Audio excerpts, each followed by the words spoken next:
State your name, please, who you represent, and your position on the bill. Yes, Madam Chair. My name is Bryan Blevins, and I am president of TTLA, and we are against the bill.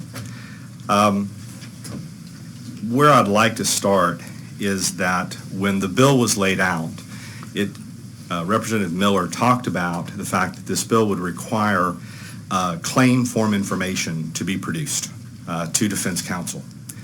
This bill does a lot more than that, and we're starting to see little bits and pieces of that. The second thing that it does is that it would actually allow the defendant to stay the plaintiff as that plaintiff is trying to get to trial, to require them to create evidence on behalf of the defendant. It would force the plaintiff to go forward with trial to create a claim form and file a claim. Until they do that, the court will not let them proceed to trial. And as a result, because of mesothelioma is a cancer that is only caused by asbestos in the United States. That's the only scientifically known cause. It's always fatal. Mesothelioma victims are generally going to die within 6 to 18 months. And Judge Davidson has been given a clear mandate by this legislature. When this legislature passed SB 15, Chapter 90, in 2005, they specifically provided that Judge Davis was to move cases to trial within 6 months.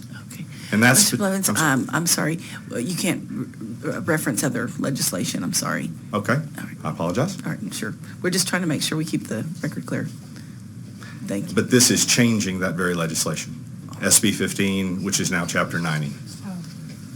And that the bill is amending it. Hold on. I apologize. You're right. Okay, the clerk's okay, so we're okay. Okay. I apologize. She's a boss. So as a result, the bill would allow a defendant, based on a good faith belief, whatever that might be defined as, to stay or stop that plaintiff on their way to trial in order to file a claim, to create a claim form, to create evidence, that then under the bill that becomes produced to the defendant, and the defendant would make some effort to use that against the plaintiff. That's an unprecedented concept within the course of litigation, where the plaintiff has to go out and create evidence for the defendant. The defendant has an obligation to defend their client. The defendant has the obligation. The plaintiff's counsel and the plaintiff's does not have an obligation to represent the defendant. But the other thing the bill does is really important, is it takes that evidence and it makes it relevant, whereas today it's not. Judge Davidson, who you'll hear from and is within the packets, has ruled after several days of hearings and issued a 7-page opinion, and it's in the packet, on how claim form information can be used in a responsible third-party setting. In other words, how can we use that evidence to allocate fault to other parties? Because that's one of the many reform provisions that this state has enacted. It makes Texas very different from a lot of states. But if that claim form evidence isn't relevant to proving that, then there's no reason to stop a plaintiff on their way to trial. Well, why would Judge Davidson rule that that evidence isn't relevant? Because Texas has the highest causation standard in the country. The Texas Supreme Court in 2008, Representative Clardy indicated, it issued the Borg-Warner opinion. And under the Borg-Warner opinion, in order for a plaintiff to hold a defendant liable, the plaintiff has to be able to quantify numerically the number of fibers that they've breathed in from a specific defendant's products. That's what is necessary to hold that defendant liable, because then the court can determine whether or not that exposure was a substantial factor. Well, Judge Davidson has said, you know what? What's good for the goose is good for the gander. If the plaintiff can only hold the defendant liable by meeting that standard, then a defendant can only allocate fault to another party if they can meet that standard. And claim forms don't satisfy that burden, because one of the issues, and I think it's why there's so much kind of hesitancy about this issue, is that claim forms don't talk about causation. Claim forms can come in generally one of two ways. One is that these trusts, these bankruptcy trusts that you're hearing about, they know where they sold products, and therefore they have approved site lists. And they have, through the bankruptcy mechanism, agreed that if you worked at that site without any evidence of exposure, without any allegation that dust was breathed, if you worked at that site and you can verify that, then you're entitled to compensation. And that's where a lot of this confusion comes from. A witness testifies that they were exposed to a product. He testifies that he worked with other products, but he can't name the product. He talks about how he was exposed to asbestos in the workplace, but oftentimes cannot know the name of that product, but he knows where he worked. And so in the trial of the case, you could only hold someone responsible for products that you actually can identify. On the other hand, in the bankruptcy context, the bankruptcy trust compensates you if you worked there. So that creates that difference. Not that the plaintiff didn't testify that he worked there, that he was exposed to asbestos there, that he was exposed to specific types of asbestos there. But the plaintiff isn't the one typically. A lot of times these names of the products are not on the product itself. Many times they're coming in 10 and 15 years after that product was installed and ripping it off. So they won't know what that product's name was. So consequently, it creates this dichotomy. The other way that a person can get compensated through a bankruptcy trust is they can file a claim form, an affidavit, that says, I worked with a particular product. But as Judge Davidson has ruled, the difference is that because the bankruptcy system is not an adversarial system, the claim forms do not require that plaintiff to reach the ultimate conclusion that my working with this product caused my disease. And under Borg-Warner, that wouldn't be sufficient anyway, because we wouldn't have enough evidence of duration, proximity, regularity, frequency, all of the information that's necessary to quantify dose under Borg-Warner. And so as a result, the concept of claim forms is such that they don't represent relevant evidence to the issue of causation, to the issue of allocation of fault. And so Judge Davidson has said they may be relevant, they may be something that an industrial hygienist considers, but they're not going to answer the question or allow for the allocation of fault. And that's what this bill does. It actually says by law that it will be used to prove the allocation of liability. So if this bill were to pass, this is where we'd be left. The plaintiff would have the highest burden in the country, a standard that has been rejected by many states already, while the victim would have the absolute lowest standard in the country, because it wouldn't even take exposure, breathing of asbestos fibers, to put a bankrupt defendant on the allocation line simply because a bankruptcy claim was formed. That would create the greatest mismatch currently in the history of the United States litigation system. I want to show you an example of why this becomes somewhat important. This would be, in effect, a bankruptcy claim form and information. What might we find here? Well, we would find the claim form with an affidavit perhaps attached. But this is all the supporting documentation. This is where the medical is. This is where the Social Security records are. This is where the exposure information about where they worked comes from. This is where the ships he served on. This is the military records that he has. This is his employment records and union records. This is all produced to the defendant today. This is required. Before I can depose my plaintiff, this has to be given to the defendant. Mr. Blevins, will you please speak into the microphone for the... sorry. Yeah, it's all about the record. Thank you. I apologize. No problem. This is what the defendant already has when they come to depose Mr. Johnson or Mr. Williams or Ms. Richards. This is already in their hands. They can ask that witness any question. They can ask him anything and everything possible about what he remembers about products and works and exposures. 6 hours they can go. That's a lot more valuable than a computer-driven form that comes from this information and a one-page affidavit. So please don't be confused or mistaken about the importance of information. The third thing, or the last thing that the bill does, is it actually allows a defendant to claw back up to 3 years after a judgment, to claw back money from the victim, allegedly, if in fact a claim form is filed or amounts received. There are a number of mechanical problems with that. Courts under Texas law lose jurisdiction over the case within 30 days of finality. The bill doesn't talk about, it talks about modifying the judgment, but the judgment may have already been paid. How does that translate to going to a widow and her children and pulling back money that may or may not be relevant to the case that was underlyingly tried? This state has a long history of dealing with asbestos.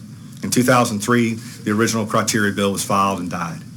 In 2005, Senator Duncan oversaw negotiations between TTLA and TLR that resulted in the first negotiated bill between those two organizations, and it established the criteria system that we are under today. Madam Chairman, Yes, Mr. Sheets. just real quick, on the, and I know the committee substitute's not before the committee. Have you seen a committee substitute yet? I haven't, but it was represented to me by Mr. Parsley that it is the same as the bill. There is a sub? Is the substitute laid out? Did we make the sub? Okay. My understanding, Representative, is that Wait, that's hold simply on. the ledge copy, the ledge language, as opposed to the read-only version, is what I was saying. Okay. If I could, I think the committee substitute that I see in the packet doesn't change anything from the original bill. So, but now I'm understanding there's another substitute that may not be. And I think that's, Is there a I think that's second right, and I think that's what, Yes. that's where I was about to go, is I think the substitute before us right now is just to bring it to ledge council language, and I think there, from my understanding, there's may be another rewrite of this, and if the rewrite deals with the responsible third party issues, I mean, is that something that's going to alleviate some of your concerns? Well, certainly, I don't think that we should use the process to ride around Borg Warner unless we're going to ride around it for everybody. I mean, I'd be more than happy to work with anyone on rewriting the Borg Warner statute. We even filed a bill such as that in 2009, and it was opposed by the same people who are pushing today's legislation.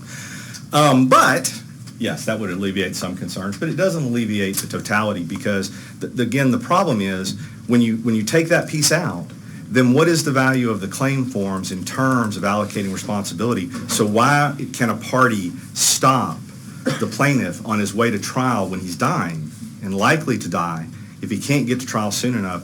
Under the bill, they can stop that person from going forward and make them create evidence, create this claim. Again, it was represented that claim form is only about 10 pages and the paralegals sit back and can do that.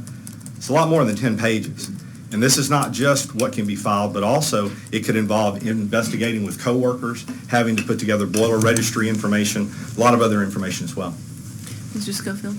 Now, Mr. Blevins, you talk about the motion to stay and creating evidence and stopping all that. But in reality, if you had filed your trust claims before the trial, instead of waiting till you got a verdict and collected and then went and filed, you wouldn't have that problem, right? If you'd already filed your trust claim, there'd be no stay because there'd be nothing the defendant could stay you on under this bill. And some people file some trust claims, and others don't file trust claims until they are fully discovered and investigated.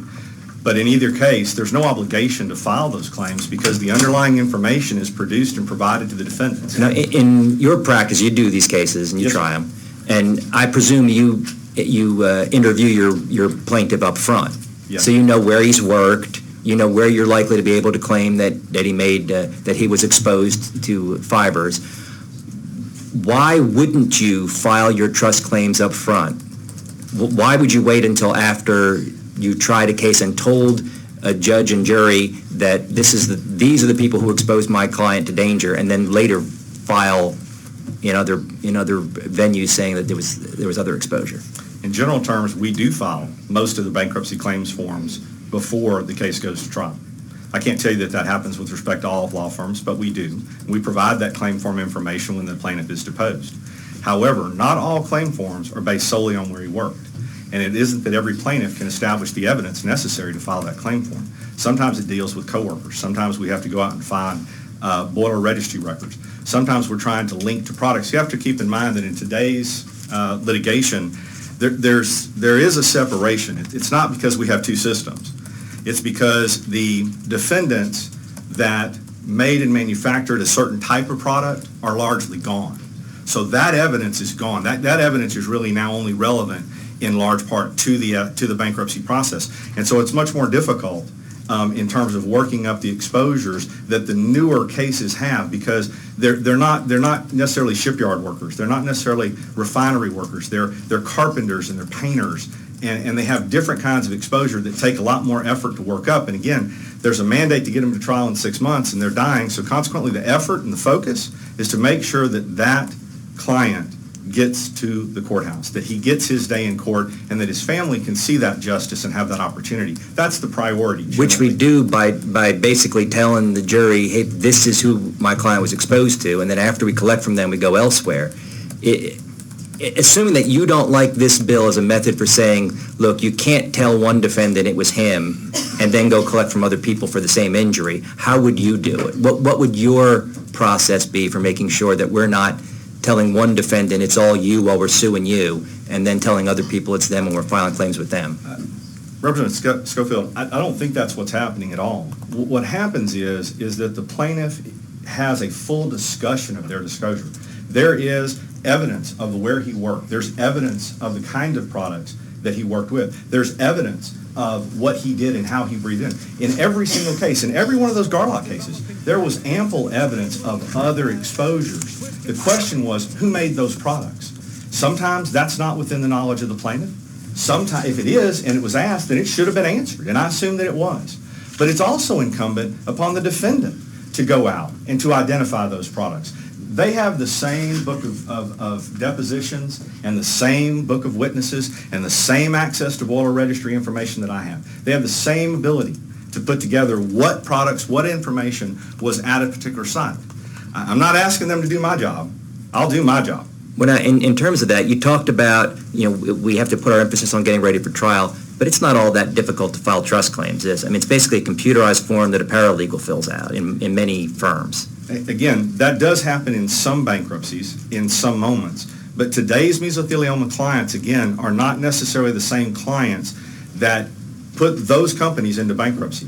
So therefore, there is a lot more work. If you want to try to figure out how a carpenter was exposed to Owens Corning pipe and block insulation, it's a lot more difficult than if he's a refinery worker or a shipyard worker. So actually, there's a shifting now, and it's much more difficult to get that claimant qualified for some of these older defendants with different products, because that's not necessarily the nature of their work. I realize that there's concern about that system, but please understand, there's nothing fundamentally different here about a bankruptcy. A bankruptcy here means that there was Owens Corning in the tort system. They were being sued. They were paying a share of settlement money. They now have gone into bankruptcy. They have finite assets. They are now paying 14 cents of the share that they once paid in the tort system. Generally speaking, the bankruptcies who used to be the primary defendants and who paid 100 cents of shares of dollars are now only paying 14 cents of that dollars. And where I think this bill has more relevance, quite honestly, is in a state that still has real joint and several liability, or does not have a way to allocate to third parties like bankruptcies and employers like Texas does. It's important to understand that Texas has undergone a whole series of tort reform changes that have tilted the landscape dramatically in favor of the defendants, and one of the issues from that is that it undermines the need for this very type of legislation. But whether it's before or after tort reform, the underlying purpose of the bill remains the same, which is that because it's more difficult to prove a case at trial, you go to trial first and you tell this guy you're the only one, it's all you, and then we go and file with the trusts after, even though it's easy to file with a trust. You could have done that quicker. And then we go into there where we don't have to prove anything other than he worked there. Wouldn't it be more fair to say, let's file all this at once and see where all the exposure is and what percentage is really on the defendant that we're trying, and not find him liable for all of it and then go filing claims for other folks? And again, I mean, what other practice do we do this in where we get to say it's all you when I'm suing you, and then it's you, and then it's you, and then it's you later? well, Representative Schofield, let me give you an example. In Thanksgiving of 2013, there was a 100-car pileup between Houston and Beaumont. We ended up representing a couple who were killed when they were hit from behind by an 18-wheeler. Now, in that situation, we could have looked at suing the people who caused the accident in front of us that caused us to stop. We got rear-ended. We could have sued the people who ran into the back of the 18-wheeler. We could have determined whether or not our car was crash-worthy and determined whether or not that perhaps some defect in the manufacturing caused their injury. We could have sued the state of Texas for the condition of the roadways. There's a lot of people we could have sued. A lot of people might be alleged to have liability. But when we looked at that case and we looked at all the various factors, we determined what was going to be the best decision for our client and the most culpable party, well, we sued the 18-wheeler. Now, the 18-wheeler at trial, they brought in evidence of the drivers in front who caused the accident. They brought in evidence of the drivers who hit them. I might not even know who caused the accident 12, 15 cars up, but they went and found out. Aren't the most culpable process. defendants the ones who've been sued so much for this that they're in bankruptcy over it? In today's world, because of the changing nature of the plaintiffs, the culpability of the defendant changes with the plaintiff. Each plaintiff is different. Each plaintiff has different exposures. Each defendant contributed differently. That's one of the reasons why today we have a several system. Basically, you're not going to hold someone liable for 51% in a joint and several world. Someone's going to hold 3%. Someone's going to have 4%. Really, if we want to talk about double But at the end of the day, it's dipping, 3 or 4% of one single injury. yes. Right? Where we sue, we get a verdict, and then we go around to other people and collect from them. I mean, that's the core, I think, of the bill, and it's certainly the core of my concern with the current practice. Well, can I ask then, why not look at the double dipping by the defendants? Is it fair for the defendant to be able to reduce the judgment, the indivisible injury judgment, by the amount of a settlement credit, and then also allocate fault to that same party, reducing the amount that defendant owes? That's double dipping. I get to reduce the amount in total, and then I get to shove off liability onto that same party who paid. That's double dipping. So that allows you to double dip in this because somebody else does it in a different context. No, I'm not the one who brought up double dipping first. That was brought up by Mr. Horn. But I do think it's relevant to show that that's one of the goals of the bill, is to reduce the defendant's liability in dollar amounts and then reduce my share of what's left by putting liability off onto these. See, I see the goal of the bill is to provide fairness and ethics, to not tell one defendant, you are the sole cause of my injury when I'm suing you, and then to go and collect the low-flying fruit from all the bankrupt ones where you don't have to prove fault. Well, and again, And I know we're going to disagree on that, and I appreciate that. we will, but with all due respect, it's because the bankruptcy system is set up differently. It doesn't require the same standards of evidence. It doesn't require the same standards of causation. And again, in every one of these cases, there is a substantial amount of information that the jury hears about these other exposures. The issue is putting a name, a product on that exposure. And even if you can do that under Borg-Warner, you can't meet the burden. And so therefore, it doesn't benefit them. Because remember, all we're talking about here is giving them the difference between this and this. Because they already have this. They have this before they depose my client. They have this in the middle of the case. They have this before Judge Davidson will certify the trial. They have any number of defendants to determine who else is responsible. The one thing I'd like to close with, because Garlock really hadn't been discussed here. Garlock's on a very, very long road, and who knows where it will end up. There's a lot of things about Garlock. There's already allegations that Garlock withheld evidence. There's already concerns about whether the court misstated the record. There's a lot there, and we'll give that information out. We included one of the articles that summarizes the opinion in our packet. But one of the things I would like to point out is at the very end of our packet, there is an audit form. These bankruptcy trusts audit. Oh, the microphone, Yeah. please. Thanks, Judge. Don't make the chairman come after you. Or woman. In the bankruptcies, we get several of these a month because each trust, bankruptcy trust, audits claims that have been submitted to it.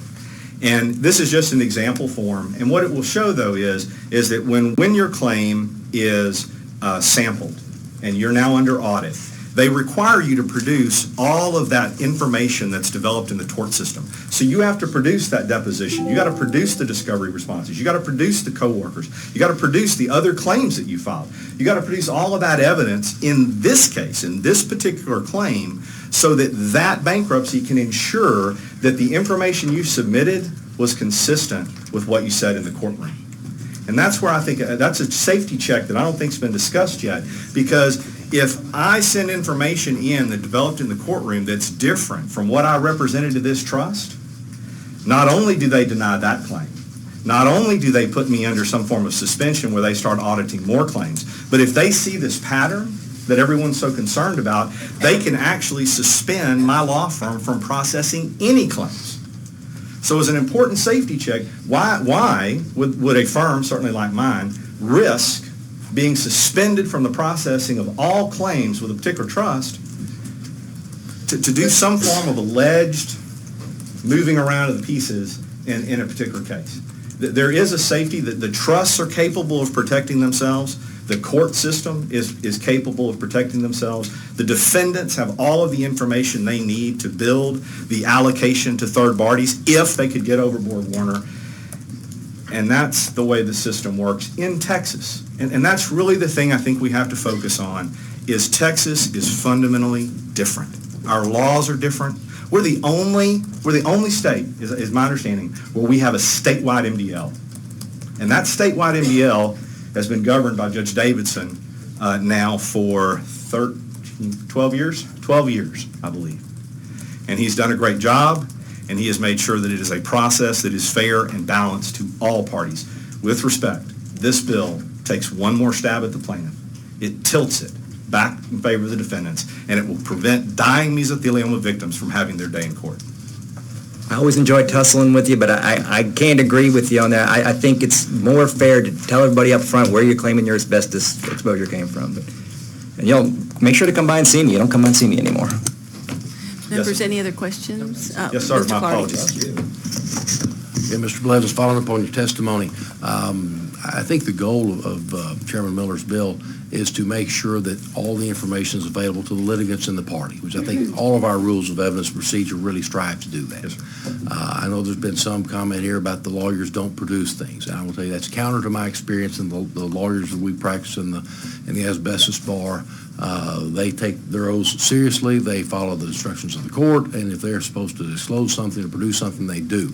You can't produce something that you don't have or doesn't exist, but that's another problem. But it does seem to me that the two things we're trying to do, one is to make sure we have the best information available, and now I'm speaking as an attorney who defends companies that are alleged to have caused asbestos-related diseases, and have been before Judge Davidson any number of times through the years.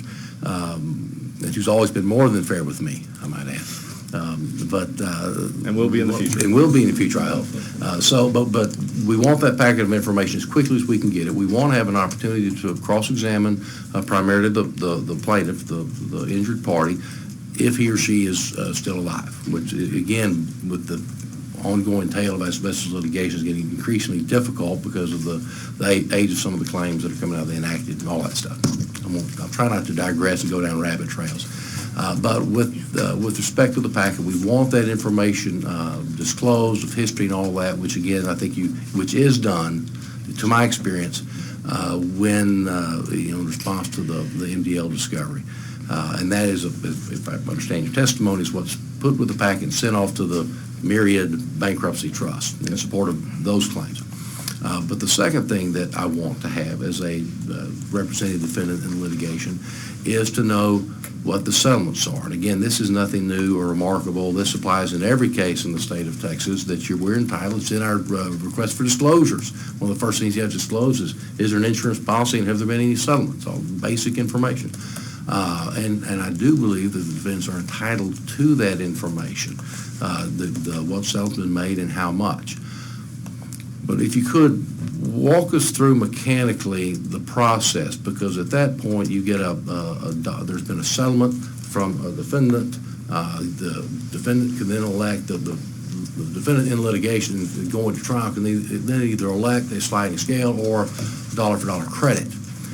But what happens on the charge with that settled defendant? Does that settled defendant, in this instance a bankruptcy trustee, survive the process and go on the charge as a potentially culpable defendant? If a bankruptcy has, regardless, but let's assume the case is that a bankruptcy trust has paid the claim, so there's settlement dollars typically taken as a dollar for dollar credit. If the defendant has gathered and produced evidence sufficient to survive Borg-Warner, then that same bankrupt defendant can also be listed as a responsible third party. And in that instance, the jury can award share of liability. So that's what gets back to my concern that what happens is you get a judgment for $1 million. A bankruptcy pays $10,000. Now it's $999. Then, however, another 10 or 15% of the fault gets laid off on that same bankrupt defendant. That reduces for the second time what the defendant has to pay. And I'll tell you, I've tried on a handful of occasions to actually push my RTPs and get them on the charge without much success because of what you point out. The standard of the Borg-Warner standard is a very high standard to meet. And the cost of doing it is cost prohibitive for any individual defendant in the normal litigation scenario. So the ability to marshal that evidence is difficult. So In your experience, have you seen where many of these bankruptcy trustees, in the cases that you, your firm, or the members you represent, where we've seen the bankruptcy defendants actually make their way onto the charge and having survived the motion to dismiss those? I see the judge nodding his head. I see, I've got another question for the judge. Well, see, he has more experience Okay. than I I'm do. justifying from the All right, so, Madam Chair. Yes. Just a point of concern, I mean, just to protect the record, I mean, I'm concerned when we have witnesses testifying when they're not standing at the podium. Yeah, that's right. We can't make comments outside of it, sure. Not even visual ones. You can address that when you come up. To answer the question, I am sure there are those instances. It's just very difficult. Just as it is difficult for the plaintiff to carry their burden against certain defendants, it is equally difficult for defendants to carry their burden to put those defendants on as an allocated, responsible third party. but I don't think there's any question then that the indivisible injury rule that Mr. Schofield talked about, that if a plaintiff or the family of the deceased is making a claim for an asbestos-related injury that results in cancer and/or death, that any monies that come in from whatever source related to that should be counted as a settled defendant, and the defendant's entitled to a settlement credit. And Judge Davidson has ruled that not only do you have to produce the claim information, assuming it exists, but if there has been a payment of any kind, you have to advise the defendant ahead of time, not just in terms of the gross amount over rigorous objection, but actually you have to do it by defendant. You have to say, which by the way is much more disclosure than any defendant will ever come up here and agree to do. They don't want to tell you what they paid a particular plaintiff. They don't want to tell you anything about the exposures they've identified. They don't want to have mutual disclosures and confidentiality. They want us to produce that, go in their direction. Well, in that regard, we have had issues or circumstances where some of our co-defendants, having settled out, or seem to be reluctant to provide that information in what I've deemed to be an appropriate time frame. But that's litigation. That's each party representing that's each lawyer representing their party zealously. Thank you. So, Mr. Blevins, before you go, Mr. you Schofield. referenced the two packets. You showed the different information. Can you give us copies of what you were waiving? I can once it's redacted from the claimant's names, so I can do that and get it back to you. Very good. Thank you. Any other questions, members? All right. Thank you. Thank you very much.